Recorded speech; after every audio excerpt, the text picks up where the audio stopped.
In anticipation for Star Wars Outlaws at the end of the month, today I'm going to be reviewing one of my favorite Star Wars games. My name is James, and I started this channel simply because I love video games. If that sounds like you, please subscribe to my channel so you can see more videos just like this one. So, Star Wars Jedi Fallen Order came out in 2019, made by Respawn over at EA. I played this game right when it came out, and I absolutely loved it. I played it on my Xbox One right when it came out, and then I played it again on my Series X when the patch came out that kind of boosted some performance and stuff. And then in late 2022, it was a PS Plus game. So I played the PS4 version on my PS5 and got the Platinum. And then in early 2023, in anticipation for Star Wars Jedi Survivor, I played through the PS5 version and got the Platinum there. So total, I've done the equivalent of Platinuming the game probably about 4 times now. Broad thoughts, I just really think that Respawn delivered with this game. This was in a time that people were really getting skeptical of EA, because if we look at their previous Star Wars games, their exclusive Star Wars license, they were completely butchering it with monetary-based progression in Battlefront 2 from 2017, and in Star Wars Battlefront in 2015, didn't even have a campaign. And they really surprised me with this game when it came out. Because it was Star Wars, I knew I was going to be there day one no matter what. And this is a game that's pretty much unlike any Star Wars game we've played before. It's not a hack and slash like Star Wars The Force Unleashed. The power fantasy is really not there. It very much feels like you're really just trying to survive. And with that out of the way, I think we should just move right into the positives. First up, Cal Kestis. Monaghan is great as Cal Kestis. He does a really great job of making the character feel new and unique while also feeling familiar and trustworthy, if that's possible. And they also do a really great job of just portraying Cal as a good person. You want good things for him because he's nice and compassionate and likable. In addition to Cal Kestis, we've got some other fun characters in there.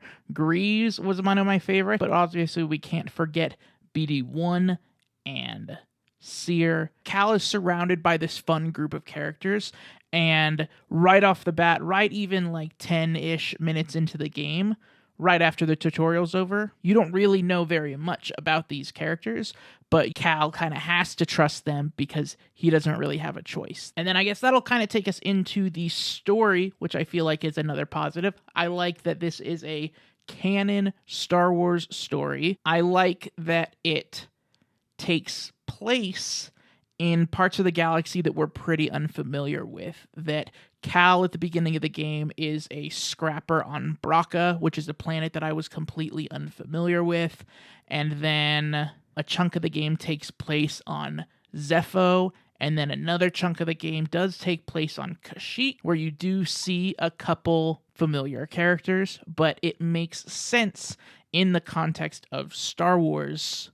Another thing that I guess I should probably mention is that the time period of when this takes place, the game starts 5 years after Order 66. This period of the reign of the Empire, so post Episode 3 to Episode 6, is my favorite time for Star Wars stuff to take place. Yeah. So to put those 2 points kind of together, to kind of lump those as one thing, every story decision from Cal Kestis all the way down to the time period and Cal's backstory, Seer's backstory, how they know Grease, all of that stuff, I absolutely love about this game, and it seemed like it was created for me. The next positive that I want to talk about is the traversal. I should have probably mentioned this at the top of the video, but I didn't. This game is basically a 3D Metroidvania in that you unlock new abilities and you're able to use those abilities to explore parts of the world that you were previously not able to get to. And I find all of the abilities in this game so fun. Running in the trees on Kashyyyk and swinging from the vines and climbing a downed Star Destroyer on Braca, or exploring the temple ruins on Zepho. I just found the traversal and getting from point A to point B to be very fun. And I love a good puzzle game. And so the parts of the traversal that ended up being like a little puzzle of like, all right, I'm going to pull this vine over here and use this to swing this way, but then push this over there so that I can jump on this thing to get up to this thing to reach this ledge that I wasn't able to do before. I find that way of interacting with the game to be very satisfying and very rewarding. It really like turned something in my brain that made me want to keep playing and keep exploring. The last big positive that I have is just the basic combat. I said before that this game was unlike any other Star Wars game that I've played, and that's true.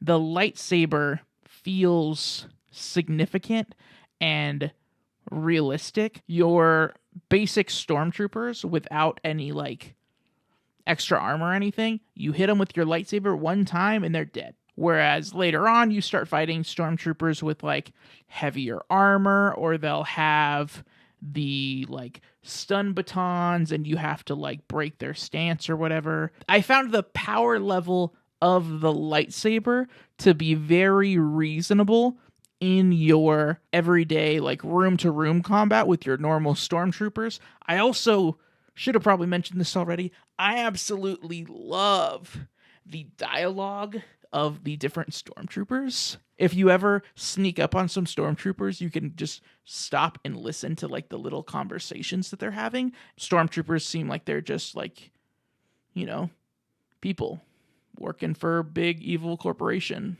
And as we go into the mixed, the top of the list on this one is exploration. I already talked a little bit about how I loved exploring, and I felt like I was encouraged to continue exploring because I enjoyed the puzzles that were presented to you. It can be hard to fully explore an area, and some stuff's not denoted properly on the map.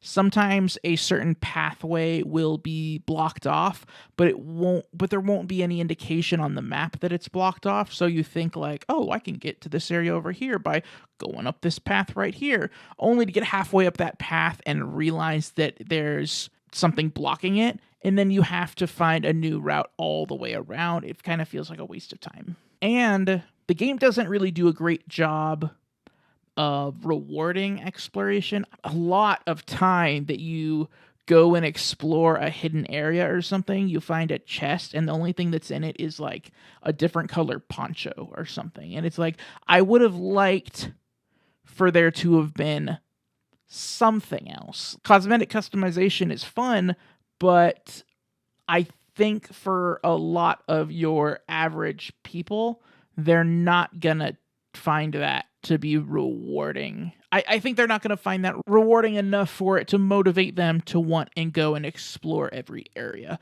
The game, however, does tell you on your minimap if an area is fully explored, but sometimes you do need a little bit more instruction, and if there is a hidden area, it doesn't always show up on the map. You kind of have to be like looking all around and try to figure out like, oh, there's a ledge over there I can jump to, and you'll jump to the ledge and then the ledge will show up on your map. And so that kind of stuff was a little bit annoying. The next mixed one that I have is the difficulty. And this one's a little bit more complicated. I think it's great that they include the Grandmaster difficulty for people that want a really punishing experience.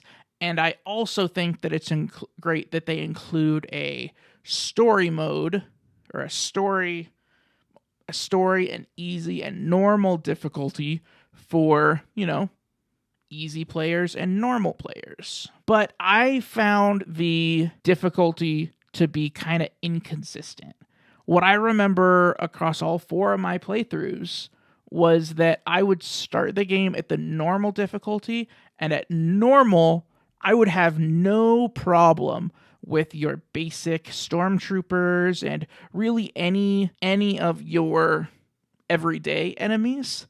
But every single boss I felt like was way too hard on normal. So I think what I ended up doing one of my first couple times playing the game was that when I would get to a boss, I would then put the game down to easy, and then I would beat the boss and then put it back up to normal. That's not ideal. I would rather the game just have better balancing. The last mix that I got is stances. And in this section, I'm going to get into a teeny tiny, what some might consider a spoiler. So you start the game with just your single lightsaber, and then later you unlock the double lightsaber, but they just leave it there at single and double. And I would have liked to have seen them do more with it, especially considering that there's a whole story section about how there's a whole cutscene in the game about Cal finding a second kyber crystal